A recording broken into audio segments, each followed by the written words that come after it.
Welcome back to the Tech Talks Daily Podcast. Now, Claire Vaux, the Chief Product Officer at Colour, is going to join me on the podcast today to share her story of how she went from tech to healthcare. Now, at Colour, Claire leads the engineering, product management, data and design teams to develop the company's population health platform, services and technology. So I'm hoping today we're going to learn more about how Claire made that jump into healthcare when she realised how the pandemic revealed just how inaccessible much of the US health infrastructure is for people that needed it most. And she's also a prominent advocate for women in tech. She's got a big following on TikTok and is passionate about fostering a collaborative and inclusive space for them to grow their careers. A quick shout out to today's sponsor, Nextiva. If you find yourself switching between a bunch of different apps just to talk to your customers and your team, you need Nextiva, because Nextiva helps you calm the madness of customer and team conversations by giving you just one place to call, text, chat, email and video meet. And the real special thing here is that you'll see the entire conversation history in a single thread. So now, when a customer contacts you, you'll see their entire story, so you can say the right thing right now. So get one app to manage all of your customer and team conversations by getting Nextiva. And you can do that by visiting nextiva.com/techtalkdaily. Buckle up and hold on tight, because no matter where you're listening in the world, it's time for me to beam your ears all the way stateside so we can speak with Claire Vaux. So a massive warm welcome to the show. Can you tell the listeners a little about who you are and what you do? Yeah, I'm Claire Vaux, and I'm the Chief Product Officer here at Colour Health.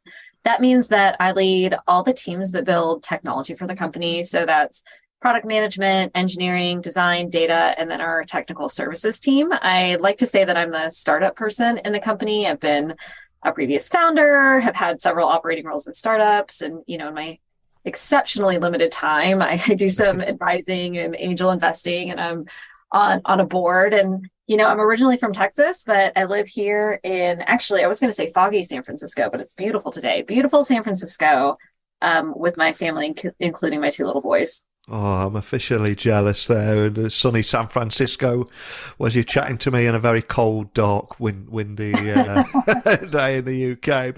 And I'm also a sucker for a tech startup origin story. So I'm going to take you back in time now. Can you remember where your passion for tech came from, or what put you on the path today, and how those worlds of tech and healthcare would ultimately collide for you? Yeah, sure. I mean, I think there's kind of two basic answers here. First is, how did I get into technology as an interest? And I think maybe like most people you talk to of a certain generation, it was a combination of kind of a hacker mindset and video games. I was always curious how things got built, and could I replicate it, and could I take it apart, and could I put it back together? And then I was particularly curious about how digital experiences, in particular games and art, got made. And that gave me motivation to sort of teach myself to code and other technical skills from a pretty early age. And then in terms of my path into the kind of roles I play now, it was probably more influenced by entrepreneurship, sort of in the blood. I've come from 3 generations of female entrepreneurs. My mom owns her own business. Both of my grandmothers own their own business. My great-grandmother was a business owner. So I would say kind of the path that I'm down just professionally was set in motion when I decided to start my own companies. Some were successful, some were not, that's startup life. But I really fell in love with growing and scaling businesses. And, you ask about how tech and healthcare collided for me. It was really kind of serendipitous. I fancy myself this kind of tech person, but I am working truly at a healthcare company. I wouldn't even necessarily call us health tech or put us in the health tech category exclusively. We're really delivering healthcare digitally enabled. And so when Colour Health first approached me, it was funny. I was working at a well-known sort of like enterprise startup that was really focused on, selling to engineers and product managers and marketers. And they approached me, and I literally said, oh, I love what you're doing, but not my brand. Like, I was very technical. I love technical products. I was the B2B SaaS product person on Twitter. But when I met Ottman and the team and then saw the vision, collided with the fact that it was 2020 and we're in the middle of this global pandemic. I really couldn't think of a better place to have impact and share my talents and interests and, technical skills than with color. So it's been 2 years. It was actually my colorversary yesterday.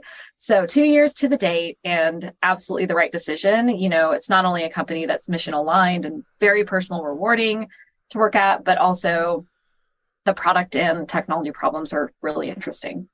Wow, what a great story. And as you said, that path led you to Colour Health. And I'm conscious there will be a few people listening that are just hearing about Colour Health for the very first time. So can you tell me a little bit more about the company and the problems that you solve? Yeah, absolutely. So Color is working to build better public health infrastructure and deliver on what we call the last mile of care. So we want people to have healthcare that is frictionless, convenient, and accessible, so everybody can have access to it no matter where they are. Now, so it's not quite that, at least here in the United States. Yeah. I know other places have different approaches, but for us, it's not quite as easy as you would expect. And so Color's platform enables us to support the largest and most complex public health challenges. These challenges range from clinical genomics to infectious disease, as we've all experienced, to behavioral health. And we've created a technology-enabled infrastructure designed to basically connect the dots between every step along the health delivery chain and make things more efficient. And I really believe that technology really does make the difference, not just the basics of sort of a digital first patient or clinician experience. I think those are table stakes. But where we really differentiated is how we think through healthcare systems problems as technology systems problems. We think about how to apply the right abstractions, how we do the right automations, what are the platform components that really unlock step change improvements in access, efficiency, quality of care, so on and so forth. And so, I joined in 2020 because it was obvious during COVID that there were significant gaps in public healthcare delivery. And we really believe that there's a big opportunity to build on this infrastructure and truly revolutionize the way we deliver access to healthcare, particularly in the United States. And just to further complicate things, we'll have listeners in 165 different countries, and that healthcare will be completely different in every single one of those countries. So can you just expand a little on how it works? Yeah, sure. So you can think about the problems Color Health solves kind of along two axes.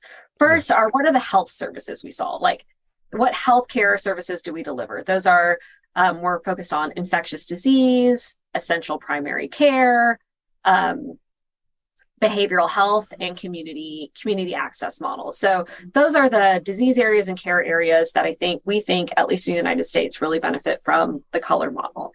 And then how I think about it is, how do we solve these problems differently than the existing healthcare ecosystem in the United States, and how that is going to unlock increased access to services and ultimately better health outcomes. I actually think that's the more interesting aspect of this, because we think our approach can be applied to a lot of disease areas and care pathways.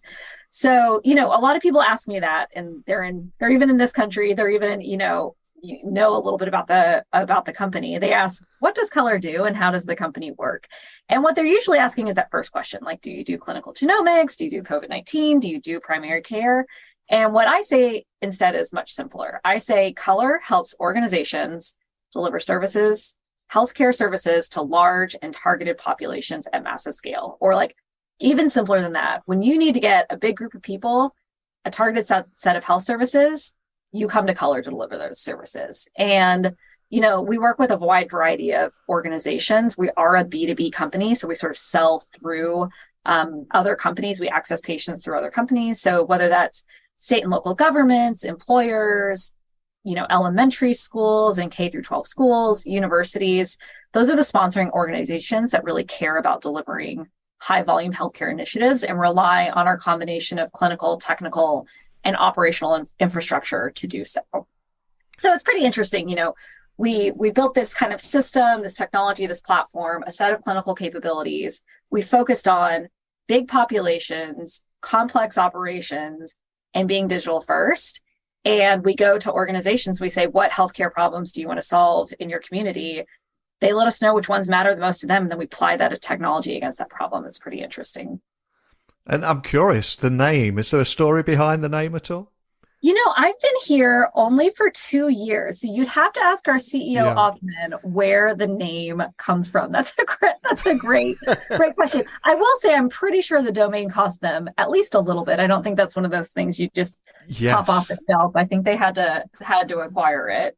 Yeah, that was going to be another question. So we'll have to get the founders on at some point. Yeah, But please. I always say on the podcast that technology always works best when it brings people together. And when I was doing a bit of research, I recently read that you said many believe tech is always the answer, but the right software can reduce friction and drive better insights. Healthcare is essentially a human interaction. Can you expand on that? It's a great line. Yeah. So at the end of the day, when we do things at Color, the most important thing is that folks get quality healthcare, and by and large, that healthcare is delivered by or through a human. Even though there are some areas like screenings where patients can self-serve, at the end of the day, there is a meaningful and important role for clinicians and people to deliver healthcare. And most importantly, the patient experience is really marked, especially in healthcare, by a physical or personal experience. A test was administered, a doctor spoke to them, they got a vaccine, they took a medication, they felt better, they were healthier. That is a inherently physical and personal experience. So while, as chief product officer at Color, I focus a lot on technology, as a product leader, I can't forget about the human to human experience design of the in-person experience. And so we spend a lot of time in that sort of product design. We think about everything. We think about when we run an in-person, clinic, where are the tables and what do we put in the goodie bags and what do we say when people enter the door? For at-home diagnostics, we think, how do we make it simple and not scary? For example, to take a blood sample at home. It's funny, our UX research team did it was just Halloween, so maybe it's a little spooky, but they did these kind of like blood collection usability tests with food coloring, and try to figure out how to make some components of our sample collection kits a little bit more usable, a little bit less scary. And then even for clinicians, clinicians own their own clinical judgment, but our clinical team really does go deep in setting protocols and frameworks for approaching their consults to set patients at ease and really get them on their way to improving their health. So I just think it's really important in healthcare, especially in health tech. You can't dehumanize the people that are interacting with their service. These are people, they're not users. And so they can't be distilled down to something like monthly active users or conversion rate. That's not the right way to think about it almost ever, but particularly in health tech. These are people and we want to help improve their health. And I'm curious, as someone with your background in tech, what does it mean to you to be part of building a healthcare product focus on essentially increasing access for millions? It must feel quite rewarding, right? It is very rewarding. It has not been easy in healthcare or healthcare adjacent spaces, certainly in the last 2 or 3 years, incredibly challenging. And, we work hard, and I've had some hard days and some late nights. But you're right, increasing healthcare access for millions is amazing. And I think the scale part is some of the most interesting part of my work. We have, as you said, delivered millions of healthcare services to millions of participants, and that has unique product and technology challenges. And one of the most interesting product challenge on that side that also is really rewarding is solving the access problem. And I sometimes joke, I say, look, Color is not the kind of healthcare company trying to get well-paid, well-insured knowledge workers able to text their doctor. Like those are not the types of problems we're solving. Yeah. We're really working with much more diverse populations, every underserved zip code in the United States, elderly people who do not speak English, kids in elementary school. That's a very broad set of people we serve. And not everybody in our user base has an email address. Not everybody has a smartphone. Not everybody knows what 2FA means. Sometimes people are getting services from Color when we think about that last mile of delivery through a community touch point. We bring services into farmers markets, into libraries, into salons. And so I think, that access problem is really interesting. It's been really rewarding to solve it, but it also has some unique UX, privacy, technology challenges that keeps our very smart team busy. Fantastic. And on the behalf of any startup founders that could be listening anywhere in the world, is there any advice that you would offer, or business leaders, any advice that you'd offer listening about the lessons that you've learned, especially when building infrastructure for scaled impact? Because again, that's the thing that so many business leaders and startup founders are chasing right now. So I wonder if you've got any insights you can share on that. Yeah, I really still believe that good, large scale, high quality products can be built by teams that move very, very fast. I don't think fast in scale or fast in quality are in opposition to each other. And sometimes I've seen that as companies start to scale up, they slow down. And we've really actively pushed against the friction of product development and innovation at Color. So, I'm not saying everything's perfect, but I think that scale should not be an excuse for complicating things, whether it's how you operate or how long it takes you to ship code or how quickly you can bring something to market. So my advice is scale, you can go after it and you can go after it quickly. Excellent. And I know you're passionate about fostering a collaborative and inclusive space for women to grow their careers too, after doing a bit of research. So can you tell me more about the conversations that you're having around advocacy for women in tech, and also how you're seeing attitudes changing, hopefully? Yeah, so I think something that's really interesting is that there is just so much more information about what it looks like kind of on the ground as a woman in tech. I spend some time posting on TikTok in this very niche world of women working in tech and even executive women working in tech. And there's so much more advice, transparency, advocacy that's happening woman to woman that I just really never had access to early in my career. The salary and pay transparency, the how I got the job that I got, the how people's careers developed organically over time. That information is just becoming more and more available, and women in particular are speaking more and more openly, not just about the challenges of being in tech, but also about how to create their own opportunities. I also see so many more technical women having influence, which is a huge inspiration.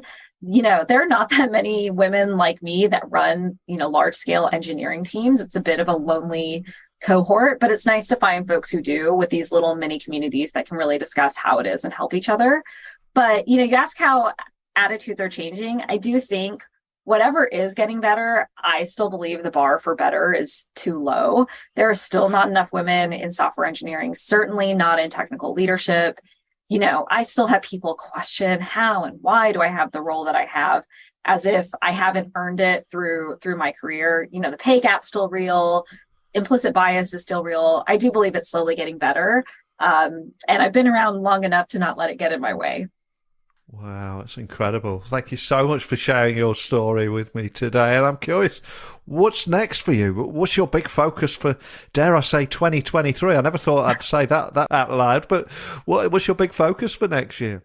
Yeah, so always time to build, which, at Color, it means we're really just focused on continually expanding our portfolio of health services and related technology. Behavioral health is going to be a real focus for our team, and having an impact there is something we're working hard at. And as always, cleaning up and scaling our technical stack to make all that possible and investing in our team. Personally, in 2023, I'm, knock on wood, it feels like the first post-pandemic, if you can even call it that, full year.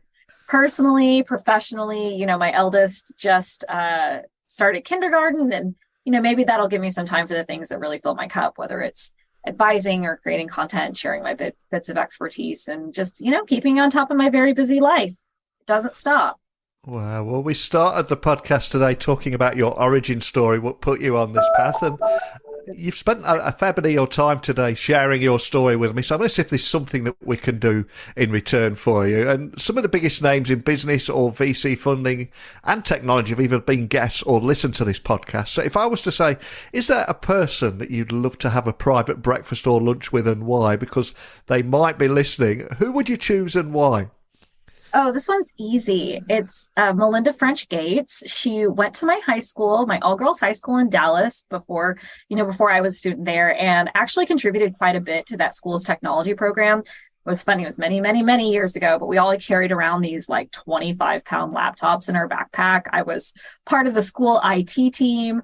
I just can't, it's one of those immediate and personal impacts on my path into technology. And I really credit her with some of that, even if indirectly. I've really always admired her work at the intersection of healthcare and technology and how she tries to lead to better global outcomes by investing in empowering women. So that's my dream breakfast or lunch date. Wow. Well, I'll send that out into the ether. Let's see if we can manifest something in the universe. Let me know if anything comes of it. But before I let you go, for anyone listening, just want to find out more information about Colour Health, the things that you're doing, the videos you're producing, anything at all, what's the best starting point? Yeah, so Color's easy, color.com and @color on social. For me personally, good combination of tech, hot takes, thought leadership, and memes. You can find me on social. I'm on Twitter @Claire Vaux, and I'm actually pretty active on TikTok at Chief Product Officer. So you can check me out there. Wow, you did well getting Chief Product Officer on TikTok. Yeah, you must snuck have been in early. Fantastic. Well, thank you so much for taking the time to share your story, the great work you're doing at Colour Health there, and the difference you're making with technology, and for sitting down and sharing that with me. Thank you. Thank you. Within digital health, Claire's passion about the fact that software cannot solve public health crisis on its own, a notion that was proven through many companies' responses to the COVID-19 pandemic. And there is a tendency to believe that tech is always the answer. But while the right software can reduce friction and drive better insights, I think it's also important to remember that healthcare is essentially a human interaction. So a big thank you to Claire for delivering that reminder today, and how it requires a hybrid model that incorporates both better technology and the personal touch of a visit to the doctor's office or a pharmacy. But over to you. This is something that has impacted every single person around the world. I'd love to hear your thoughts about anything we talked about today. So please email me, techblogwriter@outlook.com, Twitter, LinkedIn, Instagram, TikTok, just @Neil C. Hughes. My website is techblogwriter.co.uk. Let me know what you think. And I also invite you to come and join me again tomorrow. So hopefully see you then. But a big thank you for listening as always. And until next time, don't be a stranger.